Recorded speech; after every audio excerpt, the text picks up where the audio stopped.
I like to take you through the experience of my office. You know, Babylon is like that land that we're gonna leave one day. Some of us gonna get promoted, some gonna be fired. Everybody ain't gonna be happy. Come on, check it. Go.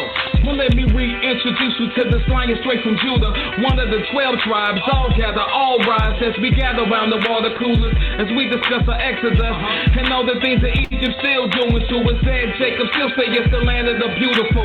Been here over 20 years, no knowledge for me to grow. Just harsh foods, the kids crying, and every time I look in the paper, all I see is Babylon keeps on downsizing. Man, I found a new gig, new strategy. Sure to have all my co-workers getting mad at me. Found wisdom, knowledge, and integrity. Try to get my people act, but all they do is laugh at me. They just little lambs getting led to the slaughter while the wicked stay hungry, stay placing their orders.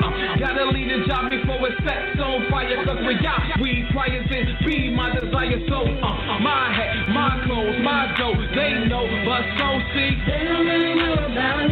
New cars, new frames, no doubt. I'm watching change, but they don't really know about it. Who's this? Who's that? What's that? Sell crack, who raps, but they don't really know about it. My hat, my clothes, my dough, they know, but so see, they don't really know about it. Since the past got just to hire y'all's new employer, 2-week notice, I don't make Gomorrah. It's the land of idolatry, wickedness and queers. In 2 weeks, you notice that I ain't here. They try to convince me and say that the job gets better, whatever. My king provides for me through any endeavors. I took my stony heart and it changes for meekness. So everybody try to take one kindness for weakness. They still convoying, saying you ain't gon' do that. Give him a couple months and he'll be right back. But I don't argue with no fool. See, my demeanor strictly cool. Maybe you'll understand if you just follow by the rules. Insubordination, the reason you stuck in the same station. So praise the mighty Yah, watch your wicked start decaying. But it's coming from me, so you know they gon' ignore it. It doesn't matter what day they'll meet my employer. Because my hat, my clothes, my dough, they know. But so see, they don't really know about that. New cars, new frames, no belt. I'm watching change, but they don't really know about that. Who's this? Who's that? What's that? Still crack, who raps, but they don't really know about that. My hat, my clothes, my dough, they know, but so see, they don't really know about that. Come on, man. I don't care what you say, man. I'm out of here. Come on, man. Say, they don't really know about God. Hear what y'all talking about, man. I'm gonna sing this all day, all night. Gonna march out of Babylon saying, they don't really know about God. To the east, to the east, say, they don't really know about God. To the west, say, they don't really know about God. To the north, say, they don't really know about God. To the south, say, they don't really know about God. Come on, Christians, say, they don't really know about God.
is my refuge and my fortress. Protects me from the wicked's deadly ordinance. Snakes master psychology. Phony people studying fakeology. Y'all see, I'm a god, it's not ego. Psalms 82 verse 6. Even JC know who be me. Lion face crew be deep. Soldiers for y'all, screw these streets in front like the heat go.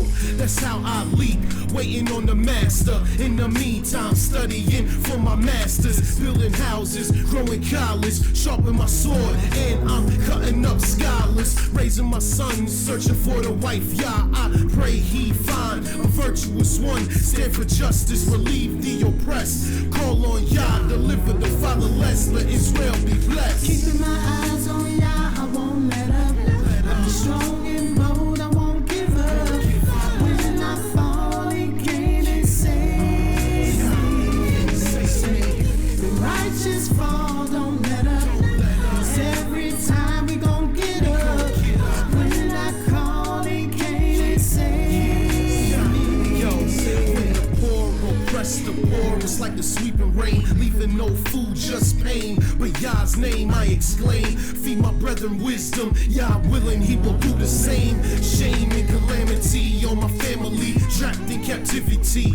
Many years ago, holding the calico. Never know how my light glow till I step through them two doors. Left church, cause that was just fool's gold. My eyes the color of onyx, Yah's message came to me as clear as you telephonically alerting me. He opened his scrolls and fed his word to me. Now I must give to those hope lost whose spirit is froze. The knowledge of how they conquer their foes. Enemies be hatred itself. Something dangerous like this crack is wealth. Let's flee Babylon and let Yah be our help. Keeping my eyes on Yah, I won't let up. I'll be strong and bold, I won't give up. When I fall, he came and saved me. The righteous fall, don't let up. 'Cause every time we gon' get up. When I call, he came and saved me. Keeping my eyes on Yah, I won't let up. I'll be strong and bold, I won't give up. When I fall, he came and saved me. The righteous fall, don't let up. Every time we gon' get up. When I call, he came and saved me. Keeping my eyes on Yah, I won't let up. I'll be strong and bold, I won't give up. When I fall, he came and saved me. The righteous fall, don't let up. Every time we gon' get up. When I call, he came and saved me. Keeping my eyes on Yah, I won't let up.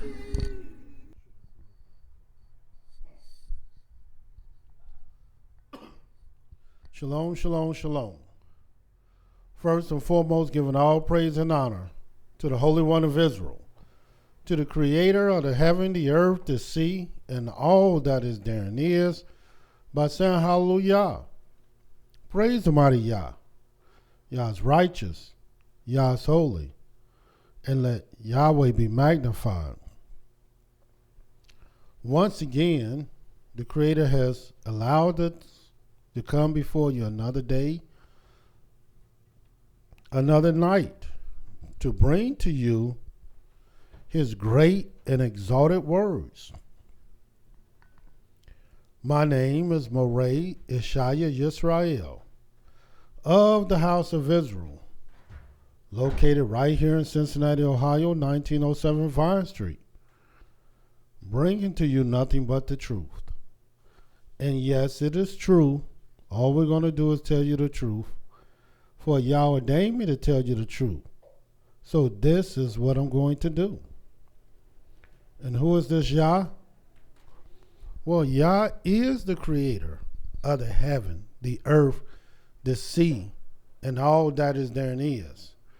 Yah is the Elohim of our fathers, the Elohim of Abraham, Yitzhak, and YisraEL. Yah is our king. He's our judge. He's our lawgiver. He's our only Savior and not just of Israel, but Yah is the Savior of the world. And I thank the Most High Yah for once again allowing us to bring to you his words. For who are we that we will take his words and put it in our mouth? Well, we are his servants, his chosen, his elected ones, his witnesses. We are the children that he made for his glory. Hallelujah. Tonight we're still dealing with the 12 tribes of Israel. So that everyone can understand the significance, the importance, the essential nature of the 12 tribes. This is where our eyes must be, on the 12 tribes of Israel. And by the time we're finished, we're going to show you how important these 12 tribes are, what they represent, what they mean, and their very purpose. Not just collectively, but we will also show you what they mean individually. Each tribe. There's a reason why the Most High had 12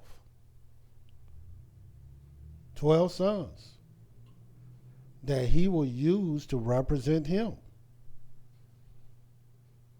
And there's a reason why each one represents something entirely different.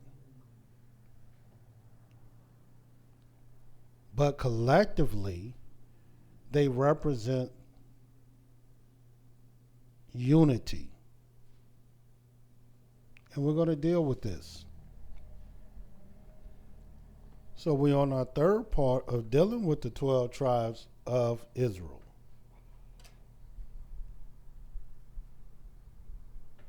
Tonight, many of our people, for the most part, whether they know who they are or don't, many of them that care about the various things that's happening around the world as well as here in the United States will have their eyes glued to the State of the Union. And what is the State of the Union? Well, the State of the Union is the very state of how the 50 states of the United States of America are prospering. What has been done under this administration and what he has planned to do. Now, what has he done? And you can see how this has a lot to do with our people. Well, let's talk about a little bit about what he's done over the course of a year. He's broke various laws in which some of his own close confidants have called treachery by holding private meetings that don't even supposed to be private. These meetings supposed to have been meetings that you're supposed to have a record of. And these meetings were with official government entities, and particularly the Russians. And not only they've been holding these meetings with various people in this administration and organization, these meetings happened even before he became president. And not only they never had records of the meetings, but they said the meetings never even took place. And they had no knowledge of any such meetings. But come to find out, not only were meetings taking place, multiple meetings were taking place. Several, to the extent it would be impossible to forget these meetings.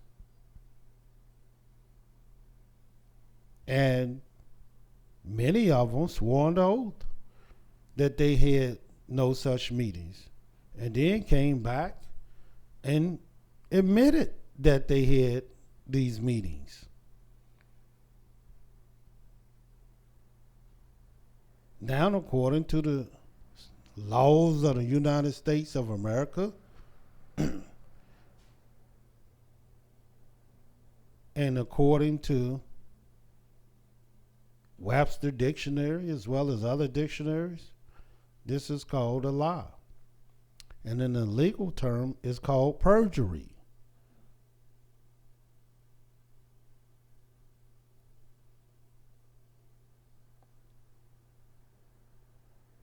And here it is. All the various heads that is responsible to investigate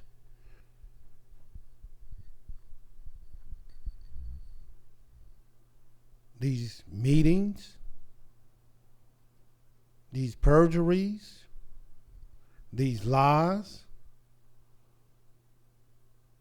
and the whole nature of all these things.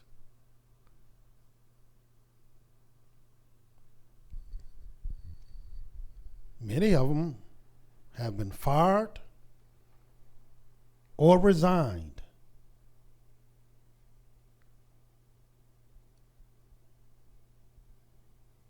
And the highest position in the land, which is the President of the United States of America, there is no higher position in this land.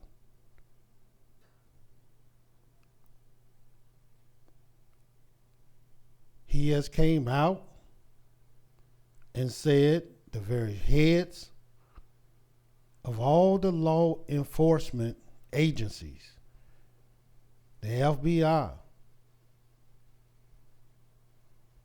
and the Department of Justice, which they the head, the buck stops with them. They over all the police. They over all state and federal governments.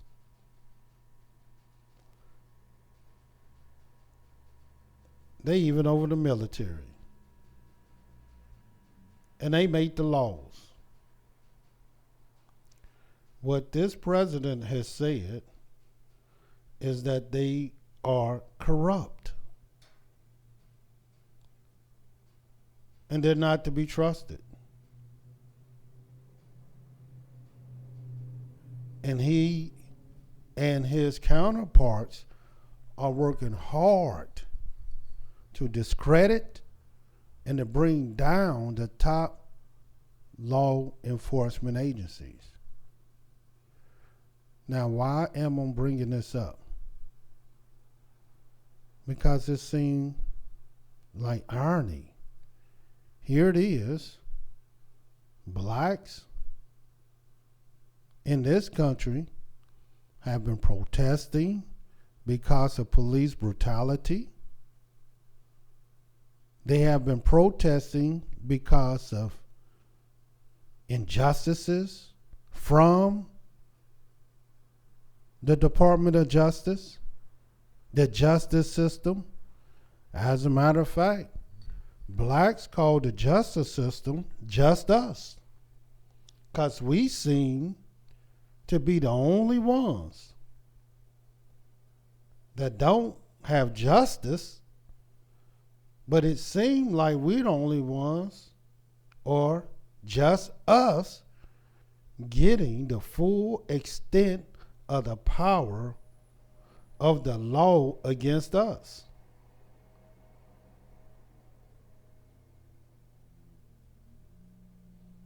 And we do just a little.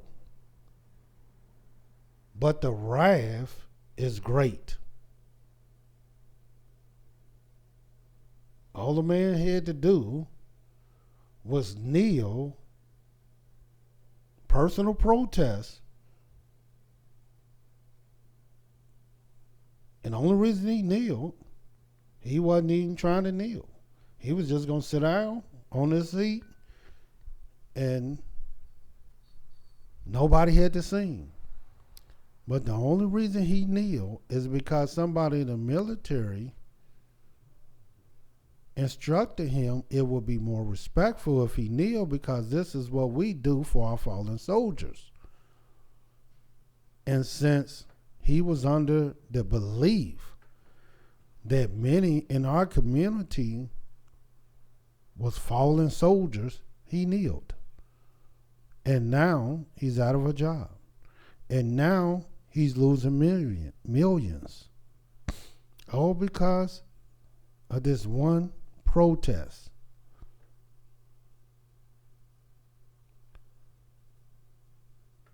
But we had a president of the United States of America can discredit the whole law enforcement apparatus. But did they forget? Every time we said something about the police and their known injustices, then when the Justice Department went in to look at the police departments, they found so many crimes against our community, it was unbelievable.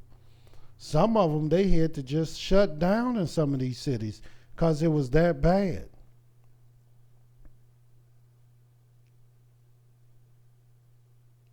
But what happens to us? It's okay. But what happens with them, we see a whole different type of measurement. And this is nothing new. I want you to see how the 12 tribes of Israel have always been treated when they're in other people's lands. Even though these people, our people, have been the best citizens of the land. In other words, when they need our votes, we come out. Look what happened in Alabama.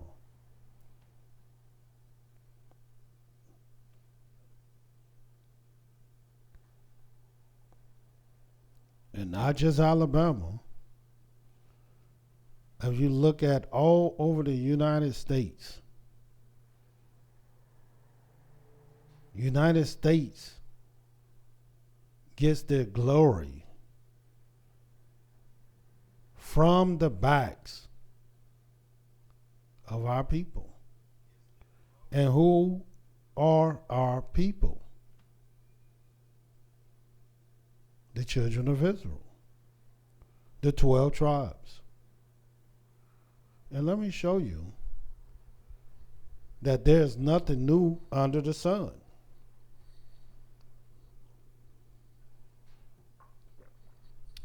Show you how we are treated when we are in other people's lands. And I'm going to show you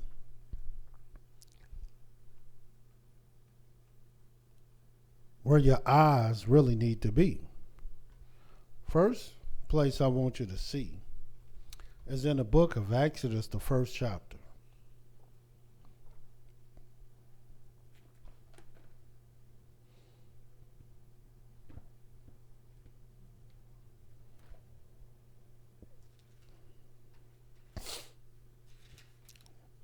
In the book of Exodus, the first chapter.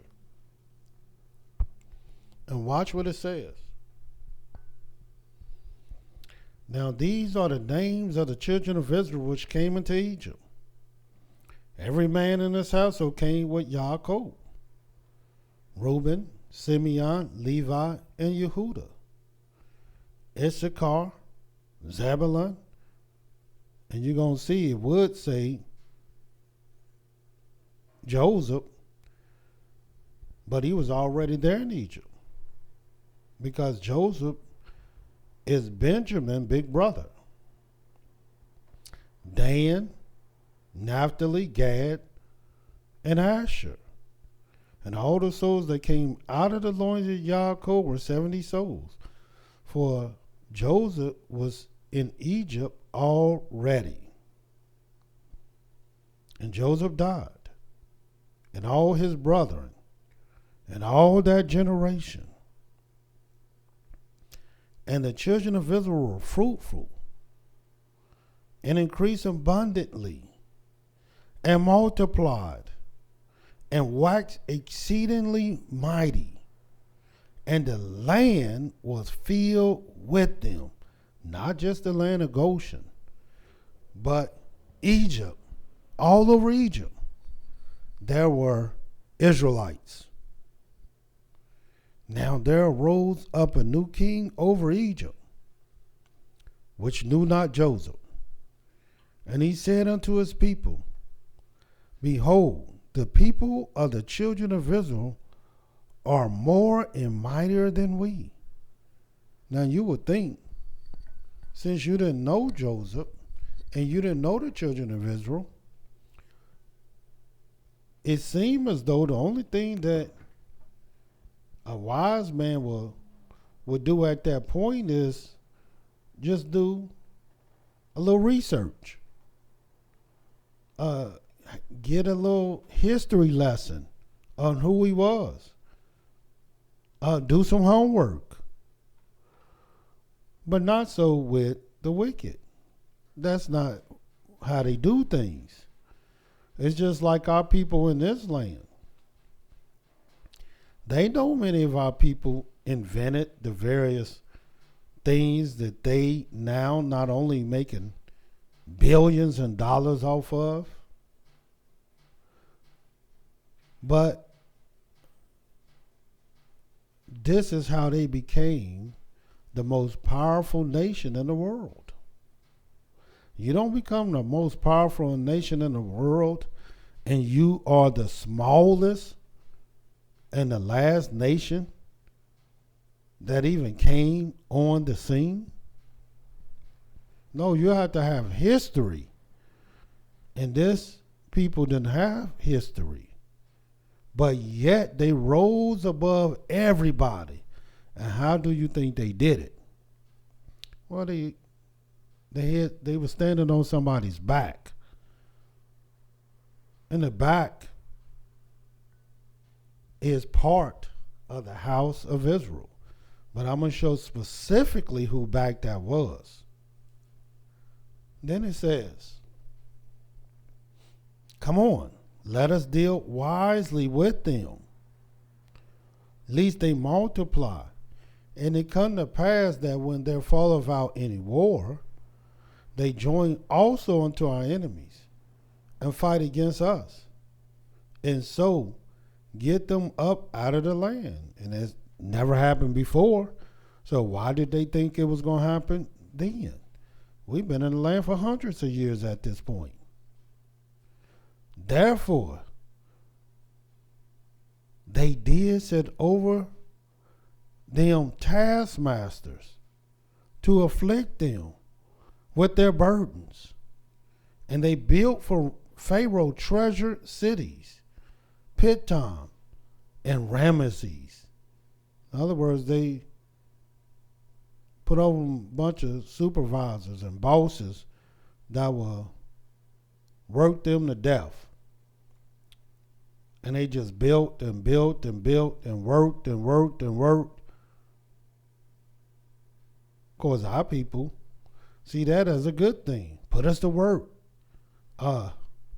We need jobs. We need insurance. We need higher wages. Medical insurance, dental insurance. Put us to work. But a free people, they don't want to work for other people like slaves. A free people controls their own destiny. And this here became the demise of our people by working for other people. 12th verse. But the more they afflicted them, the more they multiplied and grew. Because really they didn't know how strong of a people we are. We don't even know how strong of a people we are. If we knew we were strong, we would have been got together and put our resources together and rose together and got together real tight. See, when you real tight, it's like a closed fist. But you not tight, it's like an open hand. Now, which one would you want somebody to hit you with? A closed hand or open hand? And watch what it says. And the Egyptians, 12th verse again, but the more they afflicted them, the more they multiplied and grew. And they were grieved because of the children of Israel. Not because the children, they wasn't doing nothing. It wasn't like they were stealing and pillaging the place. They wasn't robbing nobody. None of these things will happen. No laws were being broken. They were just multiplying. And this in of itself caused them grief. As I stated before, there's nothing new under the sun. And it seemed as though our community be doing fine. And next thing you know, we got other people coming in our community talking about we winked at one of their women, like Emmett Till. And you know what happened to him. Or we whistled at somebody. Or we looked at somebody. That's all it takes.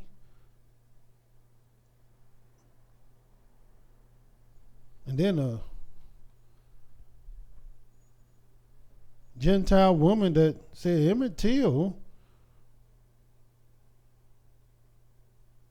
said something to her and did something to her, she said it wasn't even the truth. Many years later.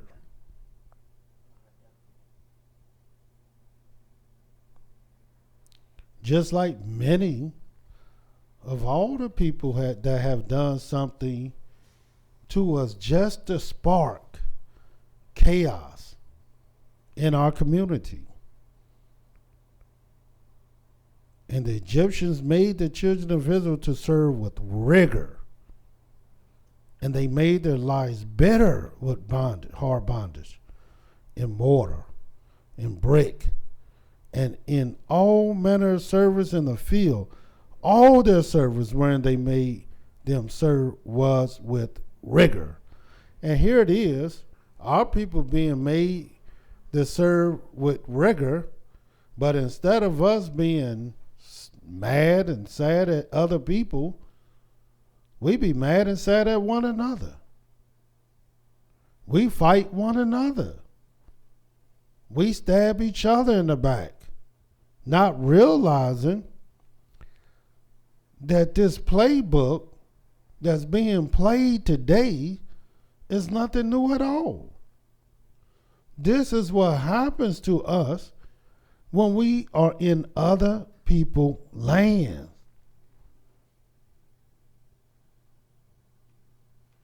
And when we're in other people's land, that's not the time to divide. That's the time to stick together. Watch what it says. And the king of Egypt spake to the Hebrew midwives, of which the name of the one was Shiphrah, and the name of the other Puah. And he said, when you do the office of a midwife to the Hebrew women, and see them upon the stools, if it be a son, then you shall kill him. But if it be a daughter, then she shall live.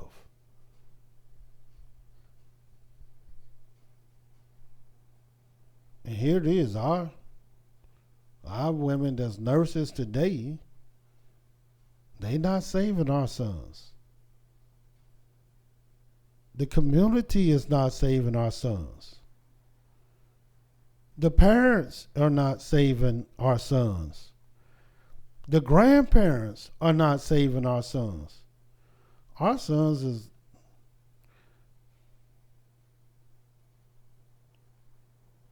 it's being genocide. Is being raised against our sons. And it's going to get worse.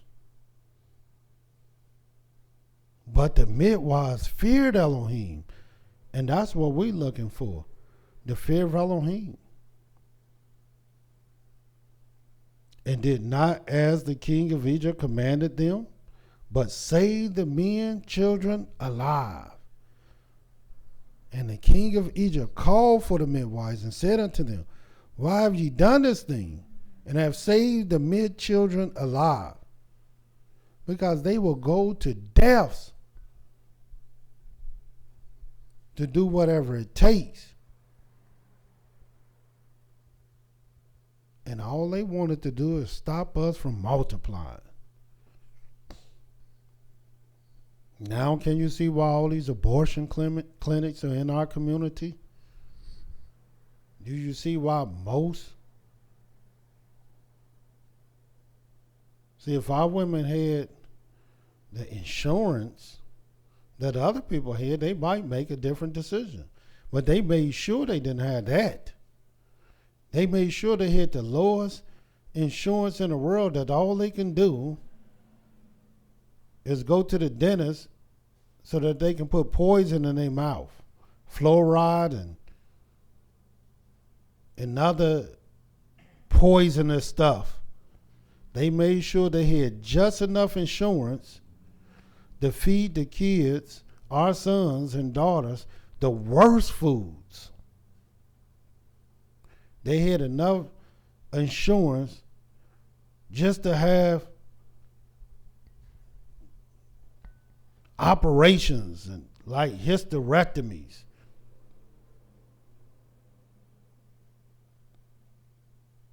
And then, of course, abortions. And they had the right people over our people counseling them, other women. And you think women looking out for you. And it's women that's telling you you had a right to kill your unborn baby. That's what other women telling you. And the midwives said unto Pharaoh, because the Hebrew women are not as the Egyptian women, for they are lively and are delivered ere the midwives come in unto them. And that's what they don't like. They don't like our lively babies. So therefore, when it's time to go to school, because our children are so lively, they want to give them medicine. They want to stop them from being lively.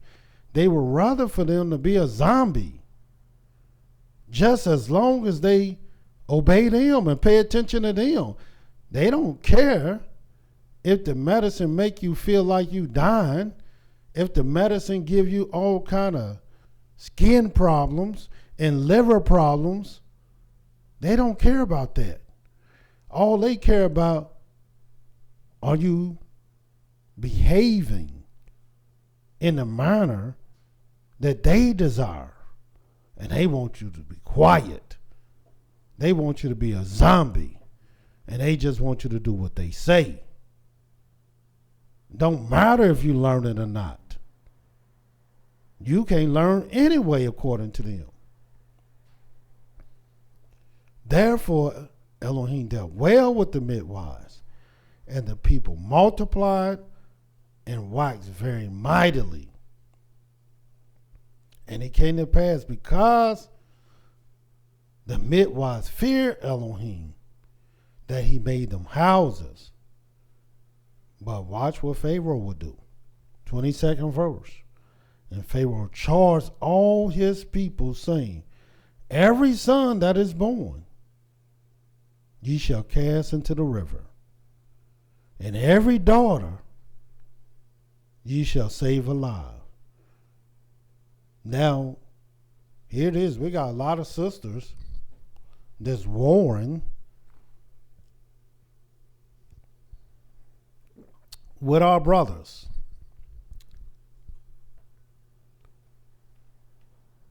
And they just want to sit at the table, warring with our brothers. Don't realize that while you warring with the men of thy people, who are the leaders of thy people, what woman want to be at a table full of men anyway? This is how women talk today. Why ain't women at the table? What you want to be at a table full of men for? Do that make sense to you?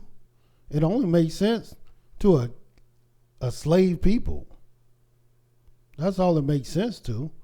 But a free people, women don't want to be at no table full of hard-ankle men. That don't even make sense. This is how backwards we have become.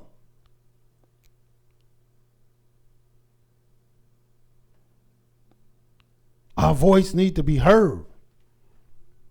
For what?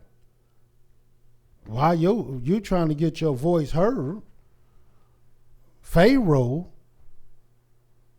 is trying to throw a bunch of men in the river and saving you alive, because he don't want to hear you, and he's not going to hear you.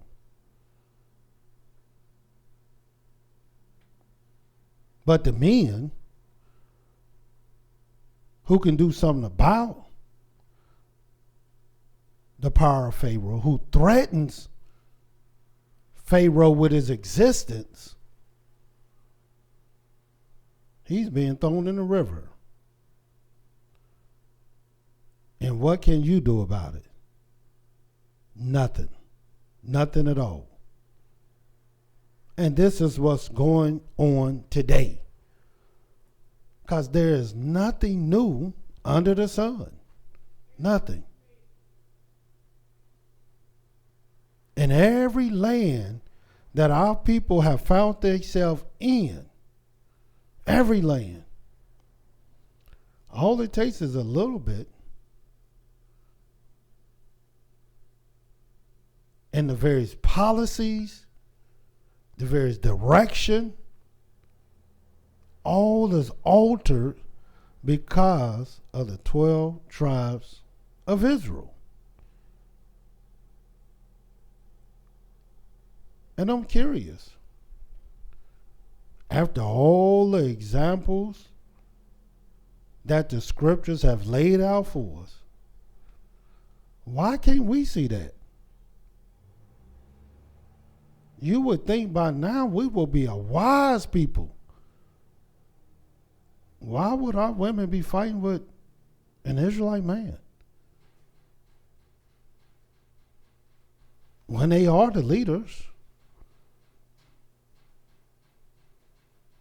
And why would the Israelite man be fighting with the women, especially in captivity, when all of us, this is the place where we're supposed to be sticking together. And this is how this division take place. Let me show you this. Watch this. All they got to do is strike fear in you. The book of Esther.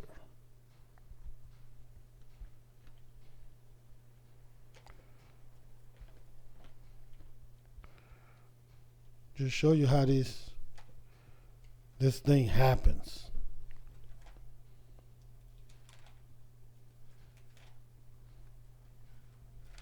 Now, what did our people do other than multiply greatly? Let me tell you what they did. Nothing. Nothing. And they served the Most High. Yes, our people served the Most High in Egypt. Why do you think when they all came out they were circumcised? Because they served the Most High. In the book of Esther, and watch what this says. Show you what happens when we are in other people's lands. It don't take much. We looking for the stock market to crash. No. Look at Israel. Watch what happened in the book of Esther. Just to show you what I'm talking about.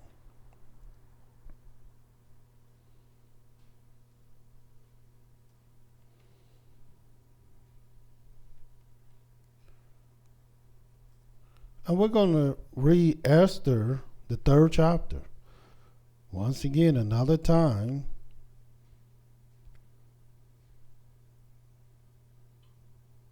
where our people was in another man's land in Babylon. Of course, if you don't know the story of Esther, parents has passed. She was raised by someone else. And she ended up becoming queen. Now she's an Israelite. In another man's land, and she became queen. That in of itself is gigantic. And the only way such a thing can happen is in a place called Babylon, like today, where it's okay that foreigners, they make the allies with all kind of foreigners around the earth. Watch what happens. Esther the 3rd chapter, and this is what it says, the first verse.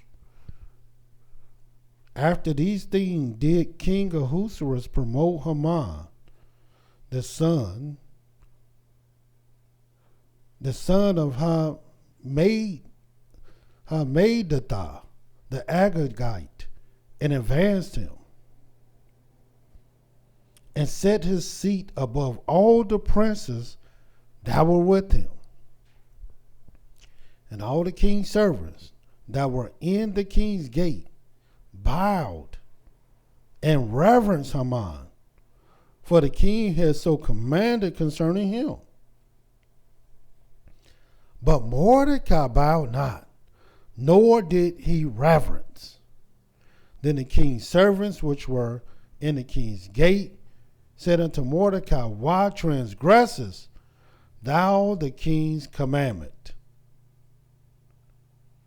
Now it came to pass, when they spake daily unto him, and he hearkened not unto them, that they told Haman to see whether Mordecai's matters would stand. For he had told them that he was a Yehudahite, Now here it is. According to our law, we don't supposed to bow and reverence nobody and prostrate to nobody. Why? Because we're Yehudanites. We're Israelites. That's against our law. Whether we in Jerusalem, Israel, or captivity. This is the law. It's the commandment. And we got people talking about we don't have to worry about the law until we get home.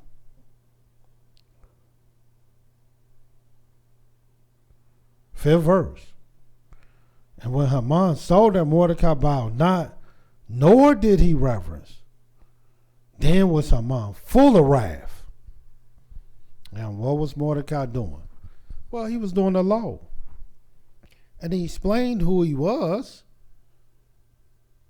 He meant no disrespect, but he was a law keeper. He was a commandment keeper. And he thought scorn to lay hands on Mordecai alone, for they had showed him the people of Mordecai. Wherefore Haman sought to destroy all the Yehudanites that were throughout the whole kingdom of Ahasuerus, even the people of Mordecai. In the first month, that is the month of Nisan, in the 12th year of King Ahasuerus, they cast pur, that is the lot, before Haman from day to day, and from month to month, to the 12th month, that is the month of Adar. And Haman said unto King Ahasuerus, now watch what this says. I just want you to see this. There is a certain people scattered abroad and dispersed among the people in all the provinces of thy kingdom. And their laws are diverse from all people.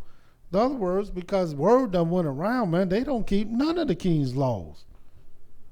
They don't bow. They don't reverence. They don't eat the food. They keep the Sabbath. They wear these funny little fringes. They wear beards. These people got locks. These people, they don't keep none of the king's law. Watch what it says. There is a certain people scattered abroad and dispersed among the people in all the provinces of thy kingdom, and their laws are diverse from all people, neither keep they the king's laws. Therefore it is not for the king's profit to suffer them. If it please the king, let it be written that they may be destroyed. And I will pay 10,000 talents of silver to the hands of those that have the charge of the business, to bring it into the king's treasuries. And the king took his ring from his hand and gave it unto Haman, the son of Hammedatha, the Agagite, the Yehudanites' enemy. Little did the king know, this is how you know the kings don't know everything. He was married to an Israelite, and her name was Esther. Well, that was her heathen name. But her Hebrew name was Hadassah. And watch what it says. And the king said unto Haman, the silver is given to thee. The people also do with them as it seemeth good to thee. Then were the king's scribes called on the 13th day of the first month. And there was written according to all that Haman had commanded unto the king's lieutenants and to the governors that were over every province, and to the rulers of every people, of every province according to the writing thereof, and to every people after their language. In the name of King Ahasuerus was it written, and sealed with the king's ring. And the letters were sent by post into all the provinces, to destroy, to kill, and to cause to perish all Yehudanites, both young and old, little children and women, in one day, even upon the 13th of the 12th month, which is the month of Adar, and to take the spoil of them for a prey. And I may add, the so-called Jewish people today, they have, if you look at their calendar, they have various months that's named just like the Babylonian months that we're reading right here. And they have the month of Adar as the 12th month, as the scriptures are saying. But then they did something real slick that our people don't have no idea that they did. They got Adar 2. What's Adar 2? Adar the second. What's Adar the second? In other words, they added another Adar for the 13th month. Well, I only read one Adar in the scriptures. And this one Adar is the 12th month. And you're not going to read no month after that. Not in the scriptures. In these other funny little books, you're going to read certain things. And these historians, but not in the scriptures. And watch what it says. The copy of the writing for a commandment to be given in every province was published unto all people, that they should be ready against that day. The post went out, being hastened by the king's commandment, and the decree was given in Shushan the palace. And the king and Haman sat down to drink, but the city Shushan was perplexed. They was confused. They didn't know what happened, what was going on. Well, let me tell you what was going on. Just like in Egypt, the king talked to his wise men, and they seen one thing that they had to do. The only thing that they thought they can do to stop a people from multiplying and getting high is to kill the men. That was in Egypt. Now here we are in Babylon. In Babylon, all because a man kept the law. And what is the law? Thou shalt not make unto thee any graven images or any likeness of anything that is in heaven above, or the earth beneath, or the waters under the earth. Thou shalt not bow down thyself to them, nor serve them.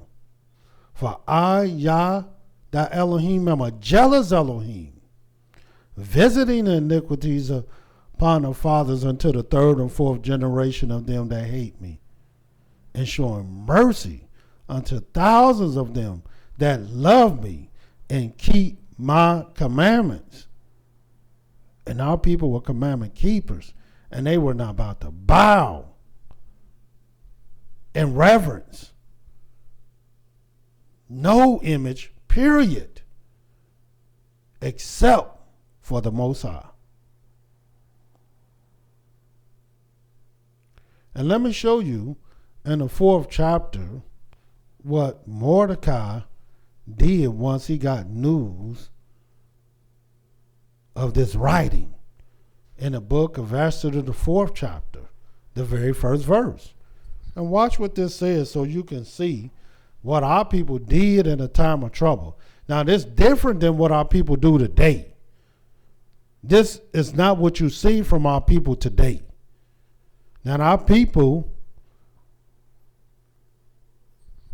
act like they know history, and they can tell you about all kind of history, but they can't tell you about the history of their own people. And let me show you the history of our people and what they do consistently throughout all the scriptures.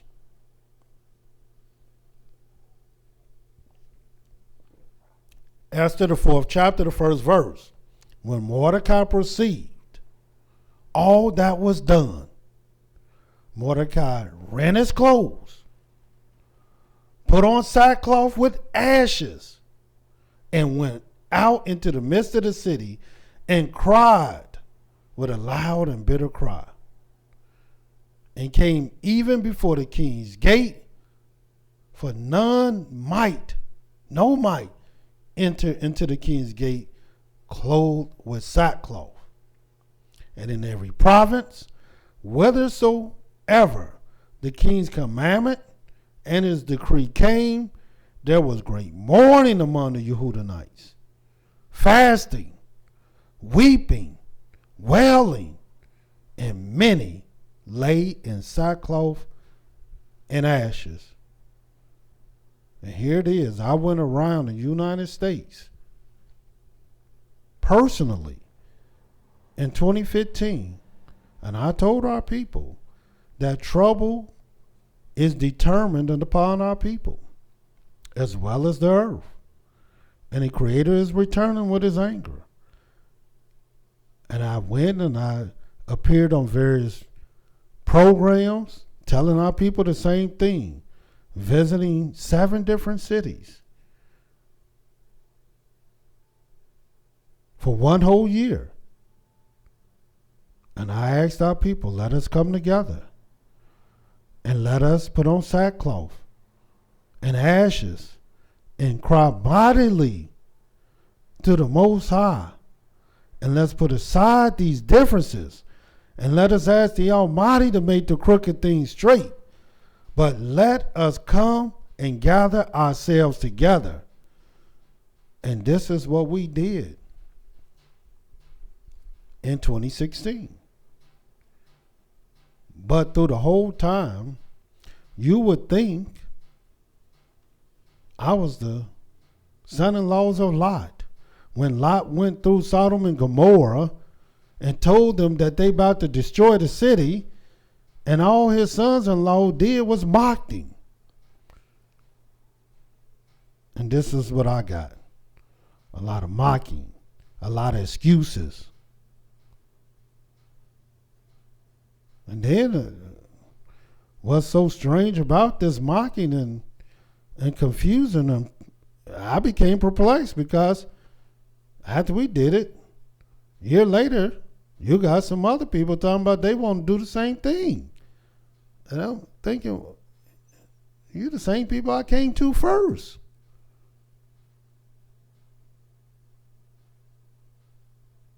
Yeah, it was perplexing.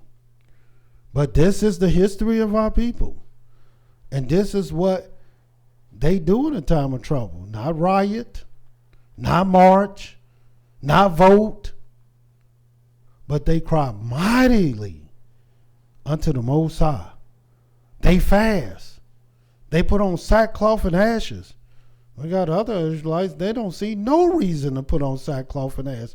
And they definitely don't see no reason to fast.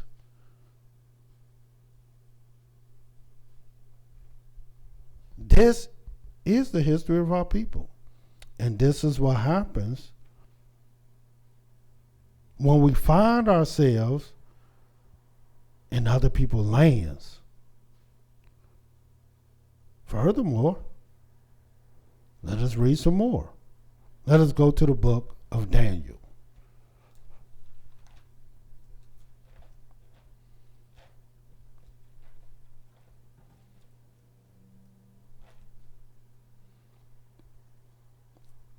When the police is after, the FBI is after one of us, we supposed to comply with the law. We don't supposed to say nothing. But here it is. the FBI, the Department of Justice, and all of them after the President of the United States. And he's firing people. They're resigning because he's talking about them like a dog. Here's a man that not only was breaking laws before he became president and was busted for doing so, but after he became president, still breaking laws. Busted, groping women. I thought if you grope a woman, and it's either called assault or sexual harassment. And most people who go through sexual harassment, they typically don't have a job still. He still got his. And they caught this coming out of his own mouth. This wasn't like no hearsay or no rumor monger or no gossip. This is what he said. He called it locker room talk. He wasn't even in the locker room talking like this. This man went on and bragged about being in the closed rooms full of women naked because they getting ready for a beauty pageant. And he just walks in. Why? Because he runs the pageant.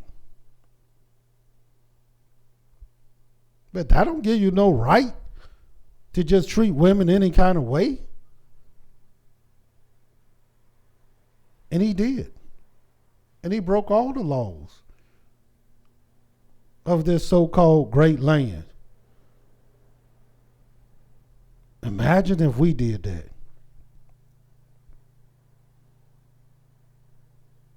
Well, you see, we can do much less. And you see what happens to us. We're in the book of Daniel. All it takes is us to rise up and to do anything that seems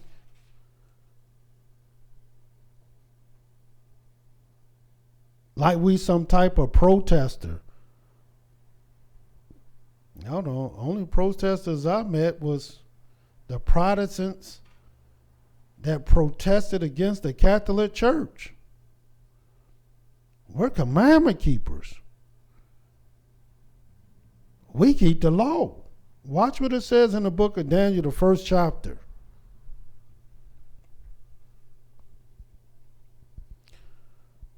The 8th verse. But Daniel purposed in his heart that he would not defile himself with the portion of the king's meat. In other words, not personal. Nor with the wine which he drank. Therefore he requested of the prince of the eunuchs that he might not defile himself. This was his request. He's a commandment keeper. He keep the law. That Elohim had brought Daniel into favor and tender love with the prince of the eunuchs. And the prince of the eunuchs said unto Daniel, I fear my master the king, who have appointed your meat and your drink. For why should he see your faces worse liking than the children which are of your sword? Then shall you make me endanger my head to the king. So the prince of the eunuchs, he became very concerned about this thing. And this could have endangered Daniel and his brothers. And if it wasn't the fact that the Most High was with them, this could have been a great matter, once again, for the children of Israel. And more specifically, the Yehudanites. Then said Daniel to Melzar, whom the prince of eunuchs had set over Daniel, Hananiah, Mishael, and Azariah, prove thy servants, I beseech thee, 10 days, and let them give us post to eat and water to drink. Then let our countenance be looked upon before thee, and the countenance of the children that eat of the portion of the king's meat. And as thou seest, deal with thy servants. So he consented to them in this matter, and they proved them 10 days. And at the end of the 10 days, their countenance appeared fairer and fatter in flesh than all the children which did eat the portion of the king's meat. Thus Melzar took away the portion of their meat and the wine that they should drink, and gave them posts. So the Almighty was with them because they was with him. Now, mind you, they also are in captivity. And let me show you some of the other tests that will happen. And make no mistake about it. There's nothing new under the sun. These same tests will take place.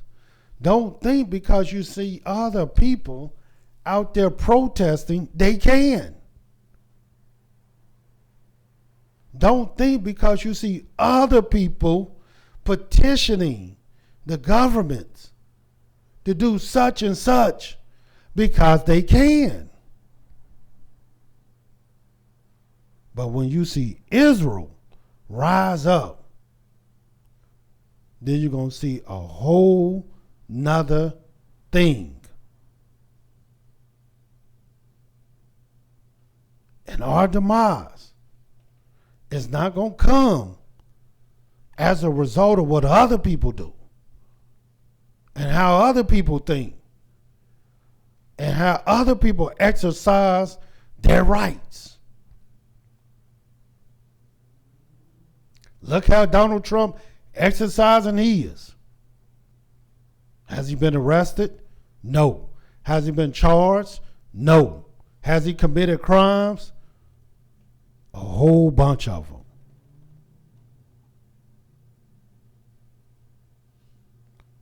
But watch what happens when we exercise our Elohimly right. In the book of Daniel, the 3rd chapter.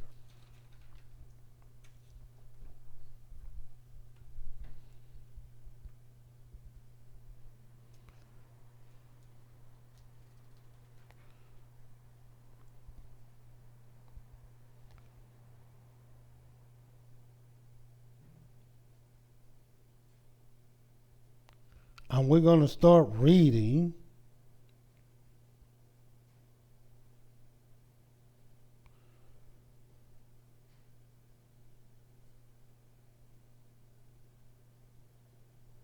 at the 3rd chapter, the 2nd verse. And this is what it says. Then Nebuchadnezzar, the king, sent to gather together princes, the governors, the captains, the judges, the treasurers, the counselors, the sheriffs, and all the rulers of the provinces to come to the dedication of the image which Nebuchadnezzar the king had set up. Then the princes, the governors, the captains, the judges, treasurers, counselors, sheriffs, and all the rulers of the provinces were gathered together unto the dedication of the image that Nebuchadnezzar the king had set up. And they stood before the image that Nebuchadnezzar had set up. Now you see all the people that came together, princes and governors and captains, judges, treasurers, counselors, sheriffs. What kind of position are these? Are these same positions we have in Babylon today? You think these governors and sheriffs and captains and generals and officers and mayors, and you think they working on the behalf of the people? No. They are sworn in to uphold the very laws of the United States of America. This is their first priority. They're not sworn in to do the will of the people and the bidding of the people. That's just a lie. They sworn in to uphold the laws of the land. And watch what happens in doing so. 4th verse.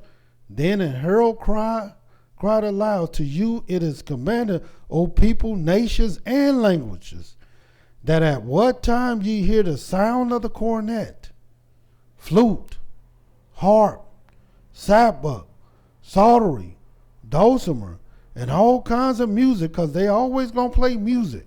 Why you think every time they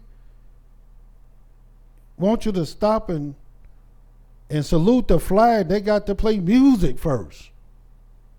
Because this is what Babylon do.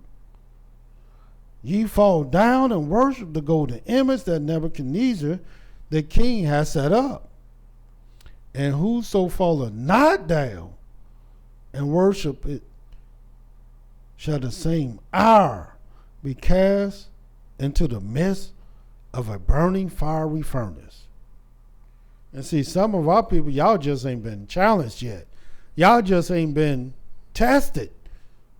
But make no mistake about it.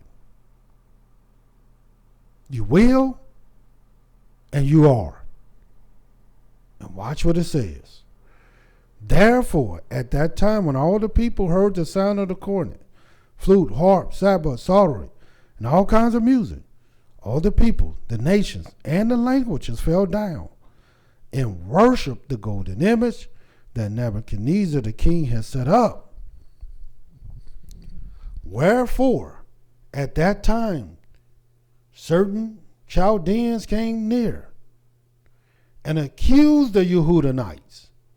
Why do it seem like our people, every time they in another people's land, they got to refuse to do what the Pharaoh, what the king, what Nebuchadnezzar, what the top man has sealed the law with? Why do it seem like we always have to buck the system? Well, because we can't commandment keepers. We supposed to keep the law. The only people of our people talking about not keeping the law and not showing themselves to be commandment keepers, they just rebellious. And Yah has something for the rebellious. But everybody that showed they were law keepers and commandment keepers, they were always blessed. And watch what it says. They spake and said to the king Nebuchadnezzar, O king, live forever. Thou, O king, hast made a decree that every man that shall hear the sound of the cornet, the flute, the harp, the sabbath, the psaltery, dulcimer, and all kinds of music, shall fall down and worship the golden image. And whoso falleth not down and worship it, that he should be cast into the midst of the burning fire furnace. There are certain Yehudanites, whom thou hast set over the affairs of the province of Babylon, Shadrach, Meshach, and Abednego. These men, O king, have not regarded thee. They serve not thy idols, nor worship the golden image which thou hast set up. Then Nebuchadnezzar, in his rage and fury, commanded to bring Shadrach, Meshach, and Abednego. Then they brought these men before the king. And Nebuchadnezzar spake and said unto them, Is it true, O Shadrach, Meshach, and Abednego? Do not ye serve my idols, nor worship the golden image which I've set up? Now if ye be ready, that at what time ye hear the sound of the cornet, flute, harp, sabbath, psaltery, dulcimer, and all kinds of music, ye fall down and worship the image which I have made. Well, but if ye worship not, ye shall be cast the same hour in the midst of the burning fire furnace. And who is that Elohim that shall deliver you out of my hands? And the king, such a fool, because the scriptures say, a fool say in his heart that there is no Elohim. He's such a fool. The only reason they had the positions that they had is because he promoted them to that, because they the ones interpreted the dream that he had to make the image. See how foolish? You're a fool, and you can't even get out the foolishness because you're a fool. And here it is, the king just showed himself a fool. He just blessed them, but really didn't know what he was doing. 16th verse. Shadrach, Meshach, and Abednego answered and said to the king. Now let me show you a true Israelite and true Israelites and the spirit of true Israelites. Not these people who call themselves Israelites and refuse to serve the Most High with all their heart and with all their soul and with all their might. These Israelites, the Almighty called the sons of Belial, not his sons.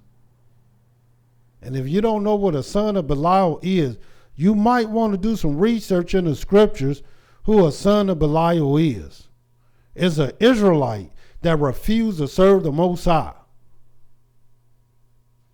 Even though all through the scriptures, there's not one place, not one scripture, not one book that endorsed an Israelite not to keep a commandment, not to keep a law, not to keep a statute of judgment. It don't exist. And watch what it says. Shadrach, Meshach, and Abednego answered and said to the king. Here they are. They talking to the king now. Nebuchadnezzar. We are not careful to answer thee in this matter. We don't even have to be careful. We don't have to watch our words. We don't have to mince our words. We don't have to buck dance or nothing. If it be so, our Elohim who we serve is able to deliver us from the burning fiery furnace. Make no mistake about it. All power is with him. And if he want to save us, make no mistake about it, he can. And he will deliver us out of thy hand, O king, because you're nothing. But if not, but if he won't save us, be it known unto thee, O king, that we will not serve thy gods, nor worship the golden image which thou hast set up. So regardless, whether we saved or not, make no mistake about it, we're going to keep the law. And we're not going to serve some idol, something that can't save us. We dead if we serve it, and we might as well be dead if we don't. Either way, we dead. Unless Yah see fit to save us. And this is the message to our people. You dead if you don't keep the Sabbath day. You might as well, you're dead. I know you don't believe it. And some of y'all believe you're dead if you do keep the Sabbath, because you think your family going to starve to death. How I'm going to feed my family.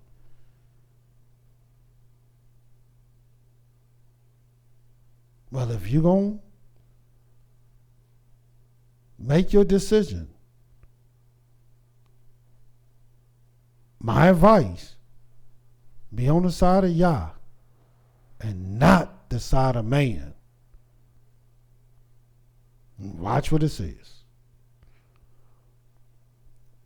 Then was Nebuchadnezzar full of fury, and the form of his vices was changed against Shadrach, Meshach, and Abednego. Therefore he spake and commanded that they should heat the furnace 1 and 7 times more than it was to be heated. And he commanded the most mighty men that were in his army to bind Shadrach, Meshach, and Abednego, and to cast them into the burning fiery furnace.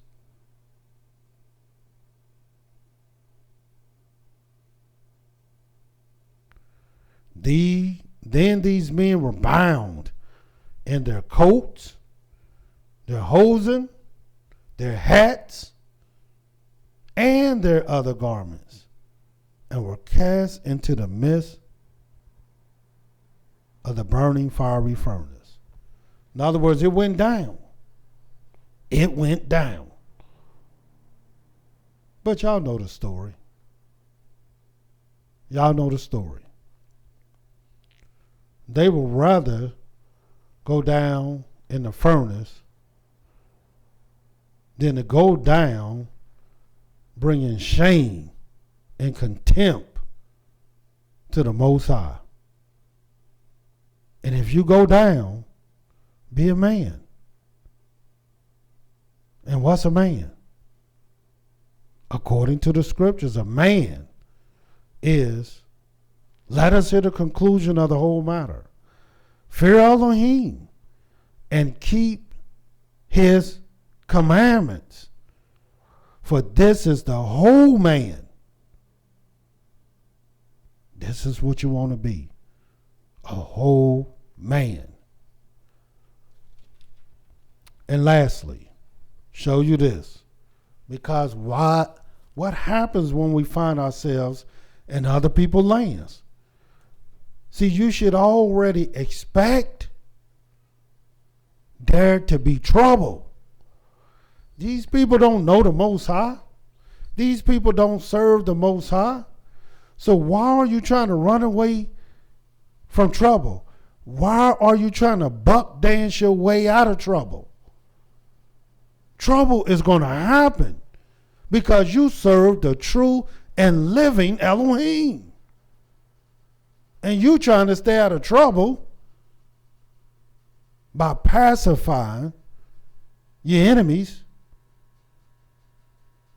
but making the Most High, your Elohim, your Savior, your power, angry.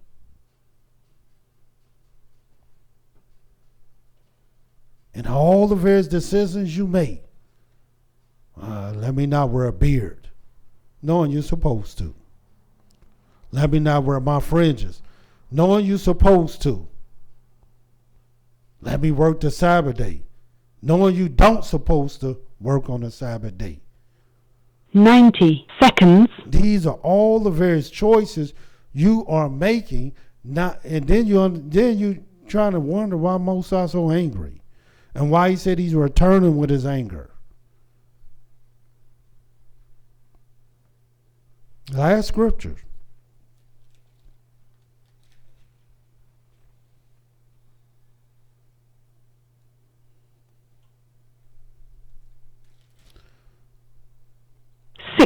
Seconds. Daniel the 6th chapter. And this is what it says. The 10th verse. Well, let me read at the 4th verse. Daniel 6 and 4. Then the presidents and the princes sought to find occasion against Daniel concerning the kingdom. But they could find no occasion nor fault, for as much he was faithful, neither was there any error or fault found in him. In other words, you can be the most perfect man in Babylon, but they're going to find some fault. Why? Because you serve the true and living Creator. the true and living Elohim. Then said these men, we shall not find any occasion against this Daniel, except we find it against him concerning the law of his Elohim. Then these presidents and princes assembled together to the king, and said thus unto him, King Darius live forever. All the presidents of the kingdom, the governors, the princes, the counselors, the captains, have consulted together to establish a royal statute, to make a firm decree that whosoever shall ask a petition of any Elohim or man for 30 days. And why 30 days? Everybody know it all through the scriptures. You're not going to find no month. It's 30 days is a month. Why you think it say 30 days? You ain't going to find nothing say, shall ask a petition of any Elohim or man for 29 days. You're not going to find nothing like that. Except of thee, O king, he shall be cast into the den of lions. Now, O king, establish the decree, sign the writing, that it be not changed according to the law of Medes and Persians, which altereth not. Wherefore King Darius signed the writing and the decree. Now we have some people say, look, I'm just not going to pray this month. I'm going to just wait the next month to pray. But not Daniel. Just show you what Daniel did. Now when Daniel knew that the writing was signed, he went into his house, and his windows being open in his chamber toward Jerusalem, he kneeled upon his knees 3 times a day and prayed and gave thanks before his Elohim as he did aforetime. Was it not the Most High who said, from the rising of the sun and to the going down of the same, Yah's name is to be praised?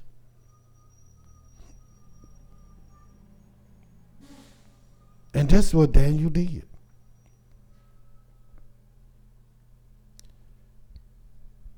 And you got to ask yourself, how long will you continue being an Israelite in the land of your enemies? And you know the time is coming to an end where you will continue to pacify your enemies when all your enemies have, is, and will do attempt to bring destruction to your lives. And whose side will you be on? Will you be on the side of Elohim and keep his commandments, his laws, his statutes, his judgments? Or will you be on the side of your enemies who has determined, who have confederated, who have consulted to make the name of Israel no more in remembrance? It's up to you.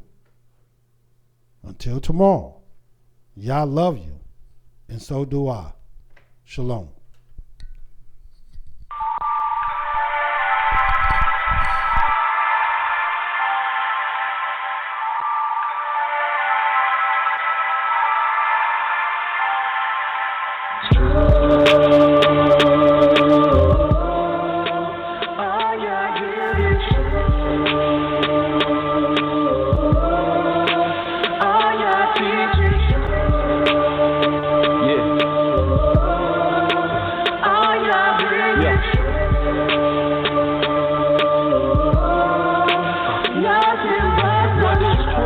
God's word, 2 or 3 witnesses so it can be confirmed. To you, my Yah, do I lift up my soul. And trusting you, he always kept me whole. And left my enemies deep in their holes. Let none that wait on Yahweh be ashamed. Put shame on those who sin without a cause. Show me your ways, please teach me your laws. Oh Elohim of my salvation, I'm staying down impatient.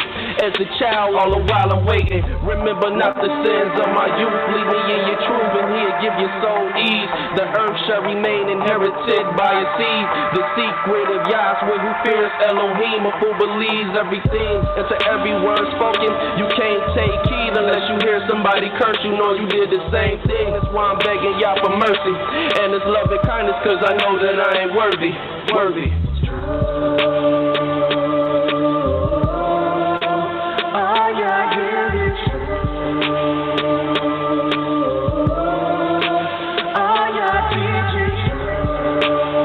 Thank you for using Blog Talk Radio. Goodbye.